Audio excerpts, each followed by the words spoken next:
오늘부터는 출애굽기를 배우겠습니다. 지난번에 창세기 마지막을 끝으로 해서 아브라함을 하나님께서 불러내시면서 내가 너로 큰 민족을 이루게 하리라 하는 언약, 그 언약, 국가 교회를 이루게 하리라 하는 그 언약을 놓고 창세기 마지막 장까지 보았고, 이게 우리의 신앙의 여정이라는 주제를 가지고 생각을 했거든요. 그러니까 바로 출애굽기 19장에 언약이 이렇게 성취가 되었다 하는 것을 보고자 했는데, 즉 이스라엘 국가교회가 출범하는 것이 출애굽기 19장 그리고 20장의 율법이 내려지거든요. 그런데 출애굽기를 좀 면면히 쭉 읽어 나가는 일은 우리가 여태까지 잘 안 했으니까 이참에 신앙의 여정이라는 주제는 잠시 내려놓고 그건 별도로 주제별로 또 해도 되니까 출애굽기를 오늘부터 배웠으면 좋겠습니다. 한 장씩 읽어가면서 배우겠습니다. 이 출애굽기, 이것은 별도의 한 권의 책이 아니고 모세오경, 창세기, 출애굽기, 레위기, 민수기, 신명기, 이 모세오경이라는 한 권의 책에 속해 있는 게 출애굽기입니다. 그러니까 이 말은 출애굽기가 별도가 아니고 이 5권 모세오경에 포함이 되어 있다는 이 말은 전부 연결고리로 해서 같이 이쪽 저쪽 생각하면서 봐야 하겠다는 겁니다. 지난번에 우리가 창세기를 봤으니까 1장 우리가 본문 읽으면서도 바로 창세기와 겹쳐져 있는 것이 볼 수가 있죠.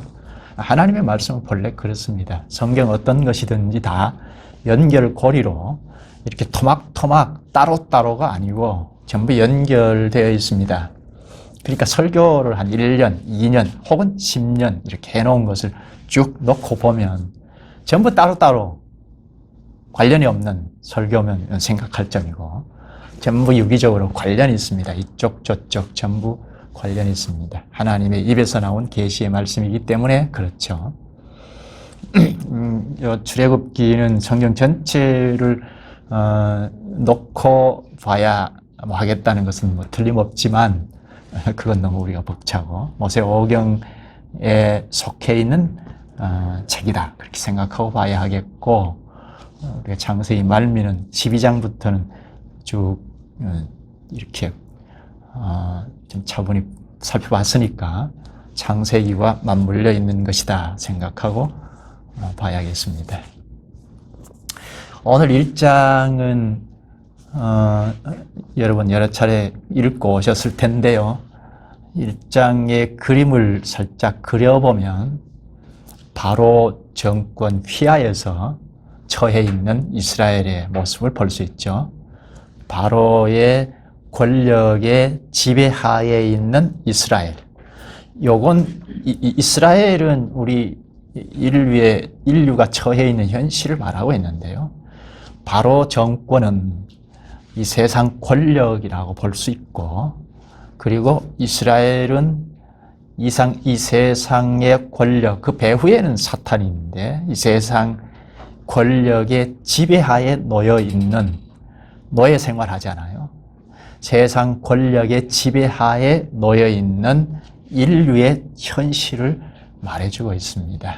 이 점을 좀 생각하면 좋겠고, 그런데 이스라엘 백성들은 애굽민들과 같은 현실에 처해 있는데요. 그러나 하나 다른 것은 이스라엘 백성들 선조들, 우리가 지난번까지 본 창세기 선조들 아브라함, 이삭, 야곱, 요셉, 이 선조들에게 하나님께서 약속하신 자손들이다 하는 게 다른데요. 그런 점에서 언약 교회의 자손들이라 할 수 있는데 지금 현실은 그렇지 않습니다. 그러니까 이 점을 오늘 우리에게 말씀하고자 하실 때는 언약 교회라 하더라도 말씀에서 멀어지게 되면 지금 애굽에 있는 이스라엘 백성들처럼 언약의 말씀에서 동떨어져 있으면 언약 교회라 하더라도 세상 권력의 지배하에 종로로 탄다. 이 점을 좀 염두하면서 말씀을 듣겠습니다. 출애굽기라는 책 제목, 이 책 제목은 출애굽기 19장 1절을 근거로 하는데요. 19장 1절에 보면 이스라엘 자손이 애굽 땅을 나왔다는 말을 하는데요. 애굽에서 나왔다. 출애굽. 거기서 책 제목이 정해졌습니다. 이 출애굽, 애굽에서 나왔다는 이 말이 출애굽 이 전체를 다 이렇게 대변하는 것은 아닙니다. 우리가 이미 잘 알듯이 출애굽기 19장에 가면 애굽에서 나와서 하나님 앞에서 시내산 아래에서 하나님 앞에서 국가 교회로 출범하죠. 그리고 20장에서는 율법이 내려집니다. 하나님 나라 법이죠. 그리고 25장부터는 성막을 지어라 해서 마지막 장까지 성막과 관련해서 쭉 말씀을 하는데요.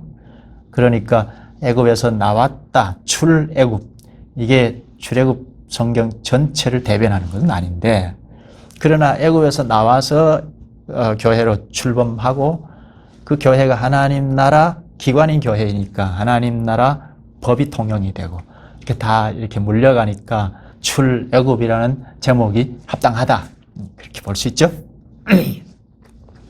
이 책을 기록한 사람은 모세입니다. 출애굽기 24장 4절에 보면 모세가 여호와의 모든 말씀을 기록하고 합니다. 또 출애굽기 34장 27절에도 여호와께서 모세에게 이르시되 너는 이 말들을 기록하라 하십니다. 그리고 3장에 가면 앞으로 볼 텐데 모세의 소명이 나오는데요. 즉 하나님께서 모세를 불러내십니다. 이를 볼 때 이 출애굽기는 모세가 기록한 것이 틀림없다. 이 모세 오경이다. 모세가 기록한 건데요. 쓴 목적은 이스라엘 백성들이 애굽에서 탈출해서 하나님의 기이한 손길로 탈출해서 시내산 아래에서 교회가 출범하지 않습니까? 그리고 거기에 하나님의 법이 쭉 내려지는데요. 그러니까 언약 교회가 서는 것, 그리고 전진해 가는 것, 이건 하나님의 법이여야 가능하다 하는 것을 가르치고 기록한 겁니다. 기록할 때가 대략 주전 1450년경에서 1400년경 이 여간인데요. 이스라엘 백성들이 애굽에서 세상과 같은 애굽인데요. 세상을 상징하고 애굽이 세상과 같은 애굽에서 탈출하는 것, 하나님의 기이한 손길로 구원을 시킨 것, 구원하셔서 바로 교회를 출범시키지 않습니까? 교회가 서고 그리고 거기에 율법이 내려지는데 하나님의 법이 통용되는 교회, 그럴 때 잘 전진해 나가더라.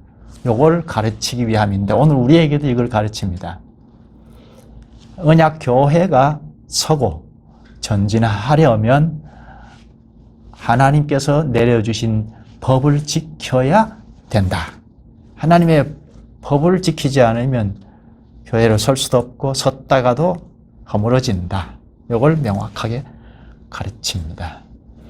그러니까 이 출애굽 시대 때 여기 출애굽기에 있는 이 시대 때 성경은 바로 출애굽기 그리고 모세오경이 오늘 우리가 66권의 성경 말씀이다 하고 믿는 것처럼 당시에는 성경 말씀이었던 거죠.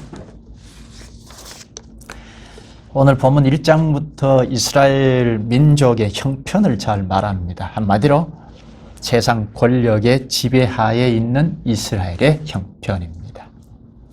앞에서 언급했듯이 이 세상 권력, 요건 바로 정부라고 볼 수 있고, 그리고 권력의 지배하에 있는 이스라엘의 처지는 우리 인류가 처해 있는 처지를 말합니다. 우리가 눈으로 볼 수 있도록 하나님께서 이걸 저자 모세를 쓰셔서 기록해 놓으시고 우리에게 가르치고자 하는 건데요. 우리 인류가 처해 있는 현실이 바로 권력 휘하에서 지배를 받고 종노릇하고 섬기고 하는 데서 벗어날 수 없다 하는 것을 여실히 눈으로 볼 수 있도록 가르치는 겁니다. 세상 권력을 섬기는 비참한 이스라엘을 하나님께서 관여하셔요. 이 세상에 죄의 온상이라, 죄의 세상이라고 하는 이 세상에서 관여하시는 일, 지금 바로 정부에서 헤어날 길이 없는, 헤어날 수 없는, 순종해도 죽음이고 불순종해도 죽음인 노예의 처지인데 이들을 하나님께서 관여하셨어요. 왜죠? 하나님이 왜 바로 정권의 휘하에서 꼼짝달싹 못하는 이스라엘 백성들을 관여하셨을까요? 이스라엘 백성들도 애국민들과 같아요. 죄인이고 선조들이 언약이 있었지만 그 언약에서는 동떨어지는 이 현실이고 부자유하고 노예 노릇하는 이런 현실인데 하나님께서 왜 관여하셨을까요? 이건 하나님께서 옛날에 선조들을 불러내실 때 언약하신 것 때문이죠. 아브라함 때부터 하나님께서 불러내시면서 너 자손들을 통하여 큰 민족을 이루게 하리라 창세기 12장에서 언약하시면서 불러내시지 않습니까? 그러니까 아브라함, 이삭, 야곱, 요셉 자손들을 통하여 국가 형태를 일으키리라 하고 약속하셨으니까 그 자손들이 이스라엘, 지금 노예 생활을 하는 이스라엘이라는 말입니다. 그래서 지금 관여를 하시는 겁니다. 근데 약속하실 때 우리 창세기 말미에서 반복해서 우리가 배운 것처럼 약속의 내용이 무엇이었죠? 땅하고 자손이었죠. 약속의 땅 그리고 언약의 자손을 약속하셨지 않습니까? 왜죠? 이건 하나님께서 우리 눈으로 볼 수 있는 나라를 나타내시기 위해서 자손과 땅을 약속하셨죠. 그런데 우리가 창세기를 말미에 쭉 보았지만 창세기에서 이 땅과 자손에 대한 준비를 하셔서 하나님 나라를 일으켜 세우고자 건설하고자 하는 기초를 놓는 것을 보았습니다.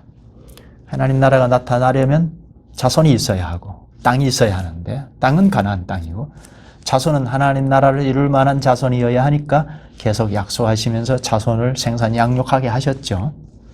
그런데 창세기는 그 기초를 놓는 일을 한 겁니다.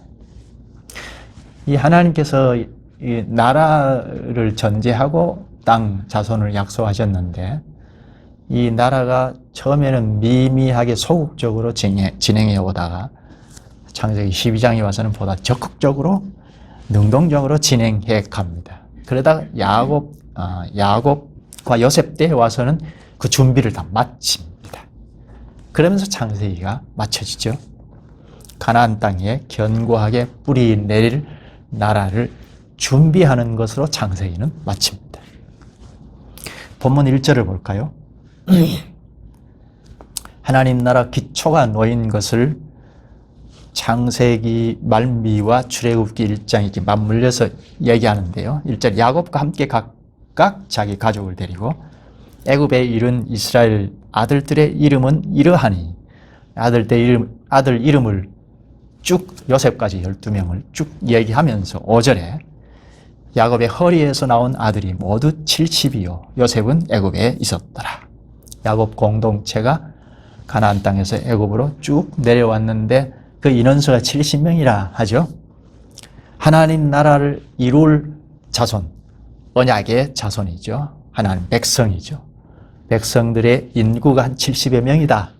이건 하나님 나라를 이룰 기초 단계, 기초를 놓았다 할 수 있죠. 그러면서 창세기가 맞춰지죠.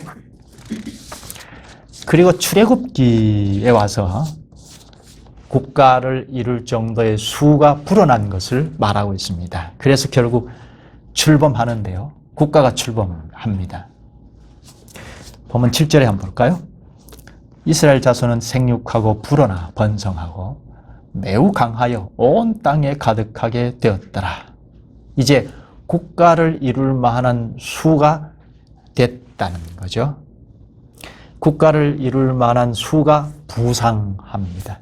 처음에 70명이 가나안 땅에서 애굽 고센 땅에 와서 정착했는데, 이 출애굽기 7절에 1장 7절에는 국가를 이룰 만한 수가 딱 제시가 되죠.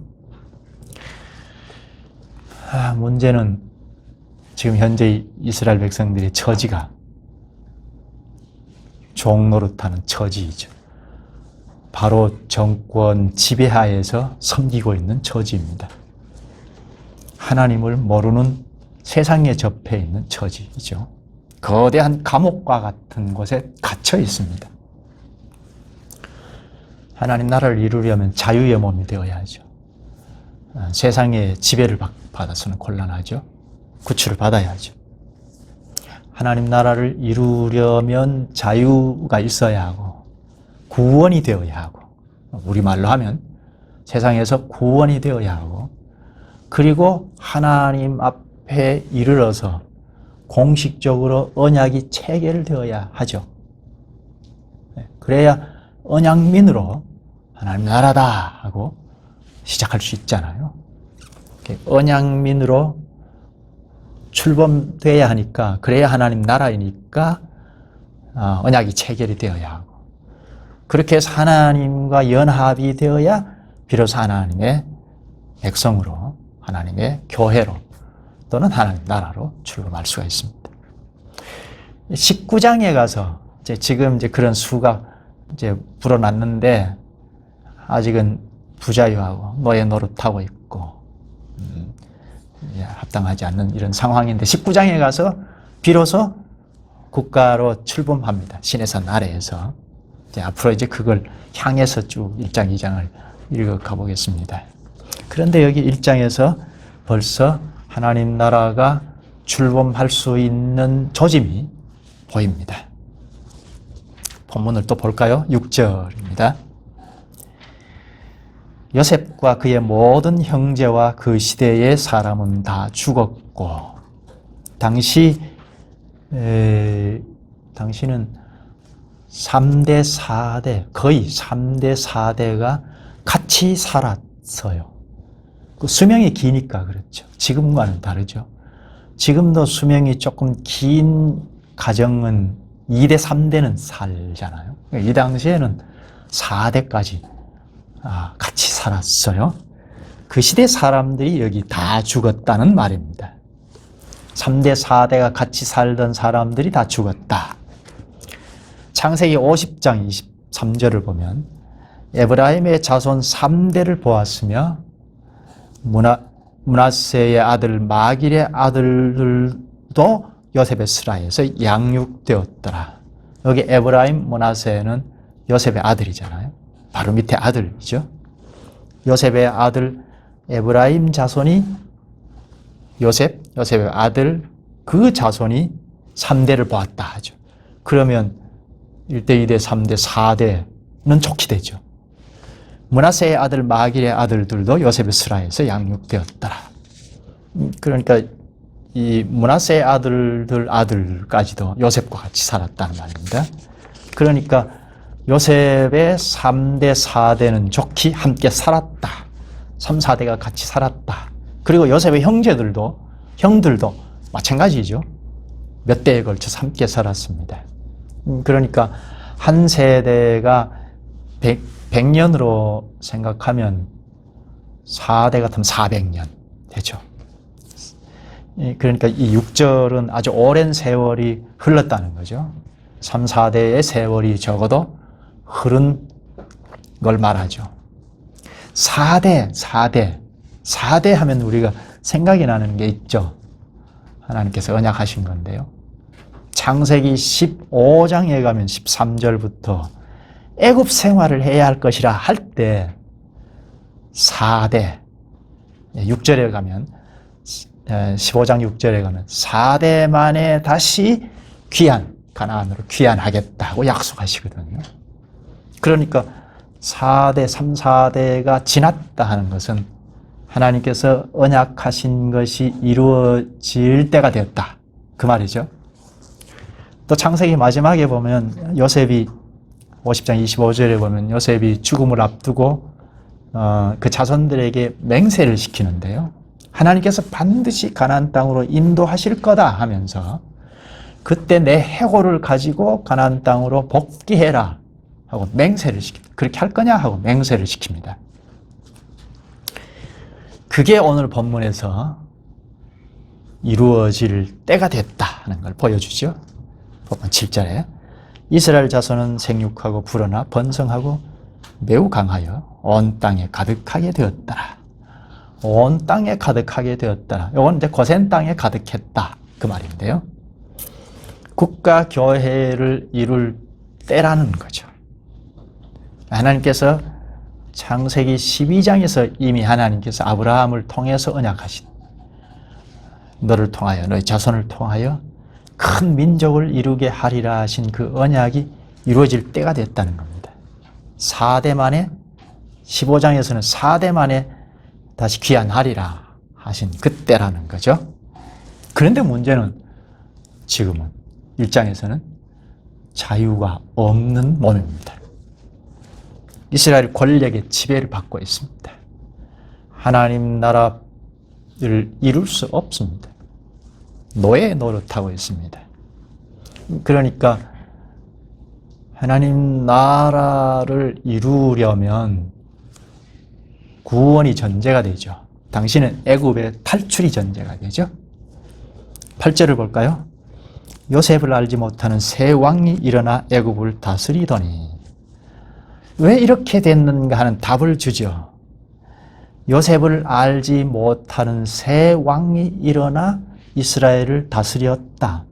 그러니까 요셉 시대와는 다른 정부가 들어섰다는 겁니다. 요거는 왕조가 바뀌었다는 겁니다.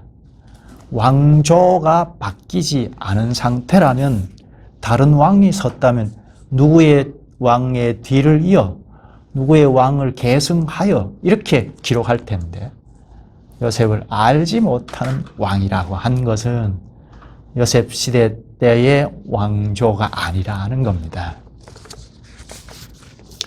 왕조가 바뀌면 어떻게 하죠? 요즘으로 좀 이해를 시키면 뭐 보수 진보로 나눈다면 지금 이제 보수 정부가 섰잖아요. 그러면 지난번 문재인 대통령 시대와는 다른 왕조라고 할 수 있죠. 왕조 시대로 생각하면 그러면 어떻게 합니까? 전임 왕이 치리했던 걸 자꾸 부정하려고 하죠. 계승하려고 하지 않는 경향이 있죠. 지지하지 않습니다. 되게 그렇습니다. 옛날부터 그랬습니다. 그러니까 요셉 때 애굽의 왕 바로는 요셉과 동심 협력하지 않았습니까? 적극적으로 지지를 했죠. 7년간 풍년일 때 창고에 저축을 하고 이게 다 요셉의 정치에 의해서 이루어졌잖아요. 바로 왕과 동심 협력해서. 그리고 7년간 때 흉년이 들었을 때 저축했던 곡식을 풀어서 백성들이 끄떡없이 슬기롭게 지냈죠. 그래서 국가가 서나갔고 그 주변 국가들에게 애굽 국가가 위상이 높아졌죠. 그 때문에 요셉의 가족들, 언약교회가 가나안 땅에서 고센 땅으로 이주해서 바로 정권의 보호 아래에서 생육하고 번성했던 겁니다. 그러나 지금 양상은 달라졌다는 거예요. 왕조가 바뀌었으니까 그 직전의 왕조들이 계계승승해왔던 걸 다 부정하고 나가는 겁니다. 인정하지 않습니다. 정치가 그렇습니다. 세상 정치가 그렇습니다. 전임 왕의 일을 지지하기보다는 그걸 어떻게든 깎아내리고 허물면서 자기 정부의 업적을 드러내놓기를 원합니다. 이게 세상 왕의 그 특징이죠. 세상 정치의 특징이죠. 그런데 교회 정치도 그 비슷하게 지금 돌아가는 양상이기도 해요. 전임자, 후임자가 교체가 될 때 전임자를 깡그리 부정하고 하려는 경향이 있어서 교회가 기우뚱기우뚱하는 경우가 상당히 많이 있죠. 이건 세상 정치 방식이죠. 올바르지 않는 거죠. 요셉을 알지 못한 왕이 섰다 하는 것은 바로 이런 점입니다. 왕조가 바뀌었다 하는 겁니다. 애굽의 왕조의 역사를 잠깐 짚으면 이거 해박하게 알 필요는 없습니다. 성경에서 멀어진 거니까 성경 말씀을 좀 더 이해하기 위해서 잠깐 짚으면 1대부터 12대 왕조는 애굽 본토 사람이었답니다. 애굽 사람들은 본토 사람이 왕으로 계승할 수도 있고 이방인이지만 애굽에 들어와서 지지를 받으면 왕을 계승할 수도 있다 하는 것입니다. 우리나라 사람들은 쉽게 납득은 잘 안 되는데요. 근래 와서는 저 탈북민이 와서 국회의원도 하고 하는데 많이 이제 좀 넉넉해졌는데 제가 어릴 때만 해도 상상도 할 수 없었던 거잖아요. 한민족이 아니면 외부에서 들어온 민족들은 인정하지 않는 그런 시대였잖아요. 그런데 애굽에는 이방 사람이라도 왕이 될 수 있었고 왕조가 될 수 있었다는 겁니다.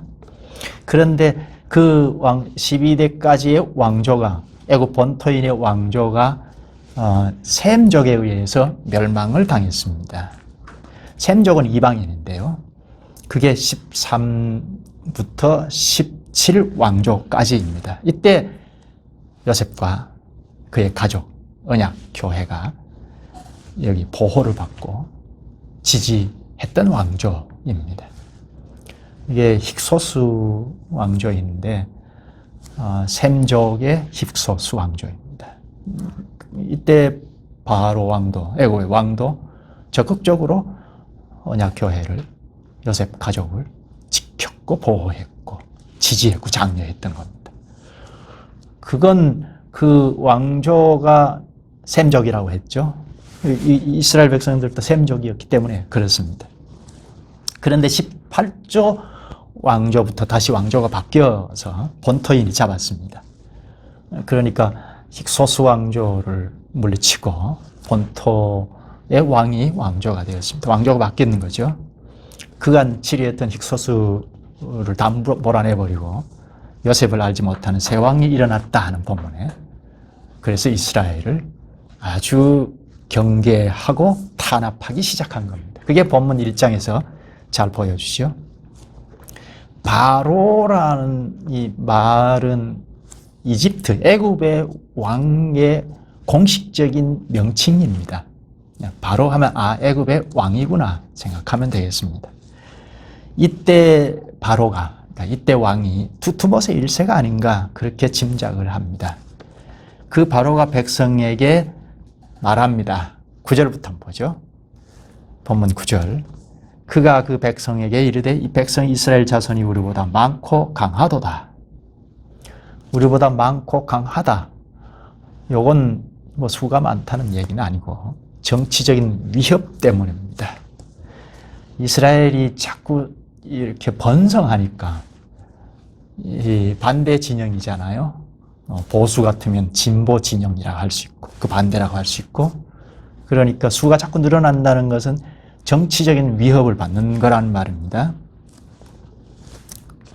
그걸 우려하여 10절에 바로가 자 우리가 그들에 대하여 지혜롭게 하자 두렵건대 그들이 더 많게 되면 전쟁이 일어날 때 우리 대적과 합하여 우리와 싸우고 이 땅에서 나갈까 하노라 하고 이 말씀을 참 잘 볼 필요가 있는데요. 이스라엘 백성들의 수가 많아지면 여기 전쟁이 일어날 때 우리 대적과라고 하잖아요. 당시에 전쟁이 일어나면 대적이 되어서 싸울 때 힘이 모자라면 같은 대적들과 동맹국을 맺어서 싸우거든요. 그 말입니다. 우리 대적과 합하여 싸우고 이 땅에서 나갈까 두렵다 합니다. 그래서 감독들을 세워서 이스라엘을 괴롭힙니다. 11절에 감독들을 그들 위에 세우고 그들에게 무거운 짐을 지워 괴롭게 하여 그들에게 바로를 위하여 국고성 비돔과 라함셋을 건축하게 하니라. 국고성을 건축하게 했습니다. 자꾸 일거리를 만들어서 괴롭힙니다. 12절에 그러나 학대를 받을수록 더욱 번성하여 퍼져나가니 애굽 사람이 이스라엘 자손으로 말미암아 근심하여. 누가 근심했다고 하죠? 이스라엘 사람이 근심해야 할 텐데 애굽 사람이 오히려 근심하죠. 바로가 더 근심합니다. 학대를 받으면 받을수록 번성하여 퍼져나가니까 애굽 사람이 근심했습니다. 여기 근심했다, 이건 불안하다 또는 무서웠다 하는 뜻으로 번역할 수가 있습니다. 고된 일을 지키고 괴롭히면 감소될 줄 알았는데 오히려 번성합니다. 그러니까 불안합니다. 무섭습니다. 그래서 더 강력하게 노예로 부립니다. 이게 힘의 논리인데 강대강이죠. 13절, 14절은 엄했다 하는 말 반복하고 그리고 섬기다 하는 말을 반복합니다. 한번 읽어볼까요? 13절, 4절. 이스라엘 자손에게 일을 엄하게 시켜, 엄하다는 거. 그리고 여기 일을 시킨다. 일이 원어를 보면 아바드, 섬기다는 말입니다.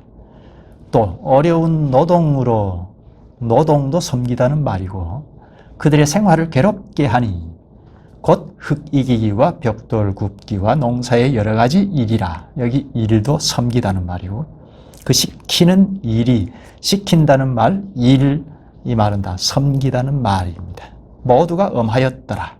이게 엄하다 하는 말, 그리고 섬기다 하는 말이 반복이 되죠. 바로 왕은 이렇게 가혹합니다.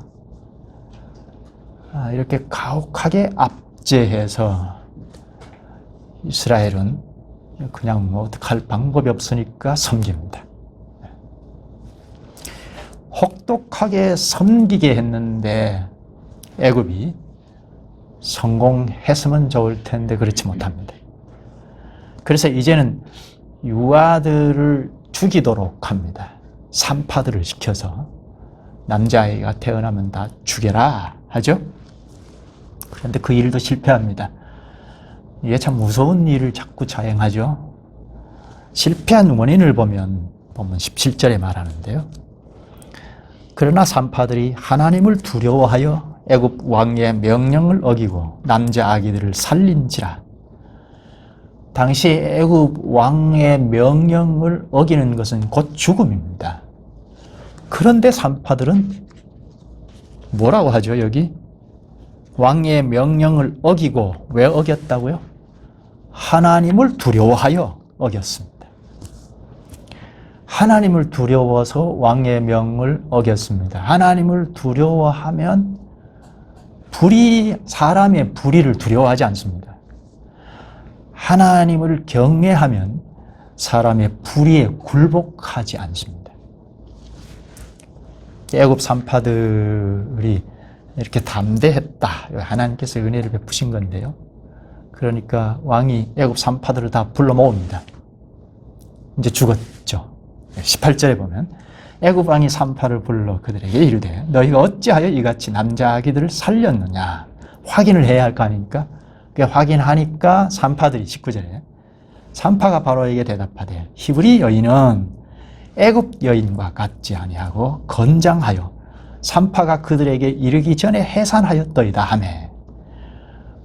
출산하려 할 때 아기를 받을 때 죽일 수 있는데 그 기회가 놓쳐졌다 하죠. 하나님께서 지혜를 주신 거죠. 이렇게 답하게 합니다. 우리가 가니까 벌써 나아서 우리 손을 쓸 수가 없었습니다 하죠. 하나님께서 과거의 선조들에게 언약하신 것을 이루시기 위하여 이렇게 적극적으로 개입하신 거죠. 산파들 쓰신 겁니다. 20절에 보면 하나님이 그 산파들에게 은혜를 베푸시니 그 백성은 번성하고 매우 강해지니라. 하나님께서 직접 개입하시죠. 21절에 그 산파들은 하나님을 경외하였으므로 하나님이 그들의 집안을 흥왕하게 하신지라. 산파들이 하나님을 경외했다, 두려웠다 하죠. 바로 왕을 두려워하기보다 하나님을, 위로 하나님을 더 두려워했다, 경외했다 합니다. 하나님은 그들의 집을 왕성케 했습니다. 이게 신앙의 신비인데요. 사람보다 하나님을 두려워하는 사람을 하나님께서 지지하시더라 하는 겁니다. 바로는 이렇게 해서도 실패했어요. 산파들을 시켰는데도 실패했어요. 그런데 여전히 포기하지 않습니다. 이게 세상 방식이죠. 지금 우크라이나 러시아 전쟁을 일으켜서 그칠 줄 모르죠. 부끄러운, 세계에서 부끄러운 일인데도 물러서지 않죠. 이게 세상 방식이죠. 포기하지 않고 더 강력한 정책을 펴니다. 뭐죠? 22절에 남자아이가 태어나면 강물에 다 던져버려라. 산파들을 시켜서 안 되니까 부모들에게 명령을 합니다. 아들을 낳으면 다 강물에 던져라.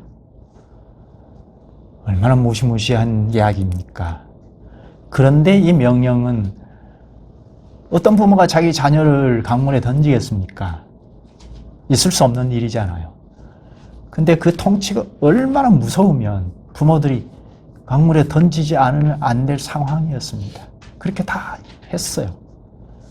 근데 하나님께서 여기에 개입하셔서 어린아이 모세의 엄마, 아버지를 쓰셔서 칼상자에 넣어서 강물에 띄웠을 때 하나님께서 사람을 보내서 건지시고 바로 왕궁에서 모세가 자라게 하셨죠. 아무런 장애를 받지 않고 이스라엘을 구출하는 지도자로 보호를 받으면서 손색 없이 자라게 하셨습니다. 이건 다음 시간에 보겠습니다. 사람이 아무리 약해도 하나님은 선으로 바꾸시는 분인 것을 여기서 잘 가르칩니다. 우리 1장을 쭉 봤는데요. 바로 왕은 이스라엘을 강력하게 압제하면서 노예로 부립니다. 그래서 이스라엘은 어쩔 수 없이 바로를 섬기게 됩니다. 오늘 중요한 구절이 13절, 14절입니다. 13절, 14절에 반복되는 말이 뭐라고 했죠? 특히 계속 반복하는 원어를 보면 섬기다는 말입니다. 이 섬기다는 말은 우리가 너무 익숙하게 알죠? 예배가 섬기는 거잖아요. 하나님을 섬긴다 하는데도 같이 쓰이는데 이스라엘이 애굽의 정권을 섬기는, 세상 권력을 섬기는데도 쓰였지만 하나님을 섬기는데도 쓰입니다. 뭘 말하죠? 이게 출애굽기의 중심 주제입니다. 하나님을 섬길 건가? 세상을 섬길 건가? 출애굽기의 중심 주제입니다. 중간은 없습니다.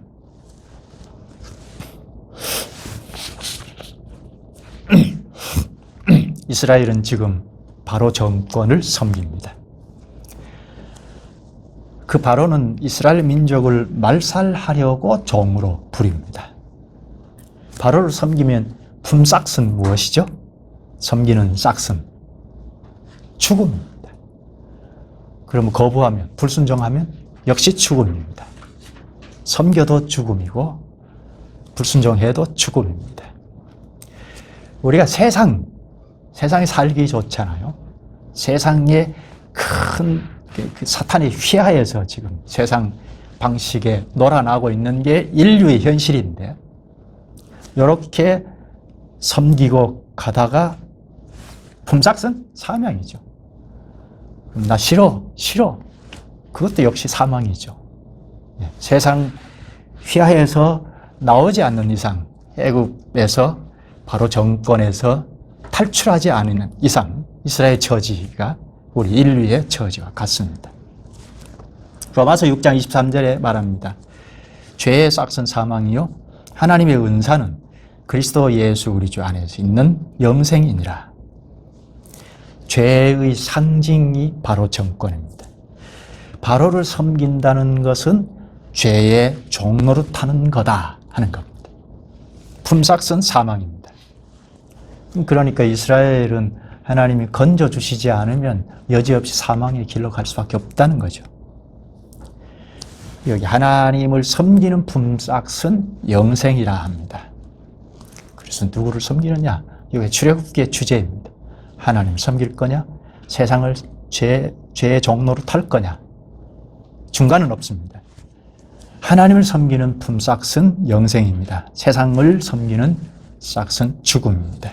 이건 오늘 우리에게도 가르치는 거죠. 세상 나라의 상징이 바로 왕이고 세상 권력, 현재 우리 세상의 권력입니다. 그러니까 뭐 보수, 뭐 진보 여기에 우리가 놀아나는 것은 옳지 않죠. 우리는 하나님 나라 정부에 속해 있다면 생각할 점이 많죠. 세상 권력을 섬기는 것은 속박, 죽음뿐이죠. 하나님을 섬기는 것은 세상에서 자유를 얻고 생명을 얻는다 하는 겁니다. 이것을 우리가 잘 구분해야 하죠. 누구를 섬길 건가? 우리가 교회 안에 있으니까 뭐 다 하나님 섬긴 거다, 섬기는 거다 이럴 것이 아니고 잘 살펴봐야 하죠. 교회 안에 있어도 언약이 있는 교회 안에 있어도 이스라엘 백성들이 지금 바로 정부에서 헤어날 길이 없는 것처럼 그럴 수도 있겠다 하는 겁니다. 로마서 6장 22절에 보면 그러나 이제는 너희가 죄로부터 해방되고 하나님께 종이 되어 거룩함에 이르는 열매를 얻었으니 열매를 맺었으니 그 마지막은 영생이라. 우리는 하나님의 종이 되었다. 과연 내가 하나님의 종인가? 세상의 종은 아닌가? 지금은 세상이 달리 옷을 입고 나타나서 얼마나 살기 좋고 세상이 얼마나 자유롭고 찬란한 문화를 우리에게 제시해서 우리를 속이죠. 꼬드기입니다. 세상 얼마나 좋으냐? 하나님 섬기지 말아라. 이렇게 자유롭고 마음대로 취할 거 다 취하고 하는데 하고 이렇게 꼬드깁니다. 그래서 하나님의 말씀에 비춰보지 아니하면 우리가 분별조차도 할 수 없는 그런 현실 속에 살고 있습니다. 누구를 섬길 거냐? 하나님 말씀에 자꾸 비추어서 내가 지금 바로 하나님을 섬기고 있는가? 아니면 세상을 섬기는 건 아닌가? 생각할 점이죠. 기도할까요? 자비하신 주님, 어쩔 수 없이 섬길 수밖에 없는 이 세상 권력을 주께서 관여하시고 특히 언약을 지키시기 위하여 이스라엘을 관여하시는 주님을 알게 하시니 감사합나이다. 언약을 지키시기 위하여 오늘 저희도 관여하시는 주님, 이 세상 권력인 당시 바로 정권이 점점 더 강도를 높여가며 하나님 언약하신 이스라엘을 괴롭혔고 오늘 저희도 여러 가지 색다른 문화, 여러 가지 유혹의 사탕발림의 유혹으로 괴롭히나 주께서 죄의 종으로 너의 노릇하는 저희를 건져주시고 영생의 길을 갈 수 있게 하시옵나이다. 이 교회 안에서 저희도 자칫 세상 권력을 섬기려는 건 없는지, 자신도 모르게 이 세상을 더 좋게 여기는 심리는 없는지 주님의 말씀을 크게 들으면서 이 말씀에 비추어서 주님을 섬기는 일에 명확한 인식을 갖게 하시옵소서. 예수님의 이름으로 기도하옵나이다. 아멘.